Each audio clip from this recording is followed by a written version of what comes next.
এক মাসিমার ফোনে আমি পৌঁছে গেলাম মাসিমার বাড়িতে। মাসিমাকে আমি কাস্টমার বললাম না, এই কারণের জন্যই মাসিমা আমাকে ছেলের মতো ভালোবাসে।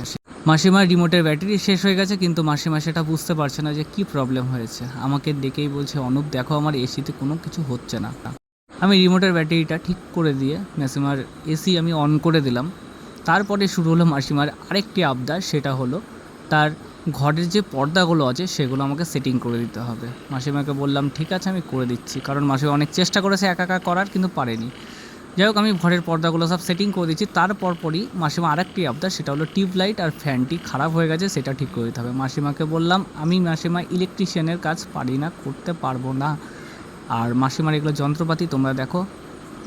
মাসিমা খুশি হয়ে যেই টাকাটা দিল সেটাই নিয়ে আমি চলে আসলাম আমার আর একটা কাস্টমারের বাড়িতে। তার প্রবলেম হয়েছে ফ্যানের স্পিডটা খালি আওয়াজ হচ্ছে, সেই কারণের জন্য। কিছুই হয়নি, ফিল্টারটা পুরো নোংরা হয়ে গেছিলো, সেই জন্য প্রবলেম হচ্ছিল। জানি না আমার জায়গায় কোনো টেকনিশিয়ান হলে কী করতো। ফিল্টার পরিষ্কার করে বেশি টাকা নেওয়ার মতো আমার ইচ্ছে এবং মানসিকতা কোনোটাই নেই। আমি যদি মনে করতাম কোনো রিজন দেখে বেশি টাকা নেব, সেটাও করতে পারতাম, কিন্তু সেটা সৎ পথের ইনকাম হতো না। আমার যে ছোট টেকনিশিয়ান ভাইরা আছো, তোমাদের কাছে একটাই অনুরোধ, তোমরা সৎ পথে ইনকাম করো।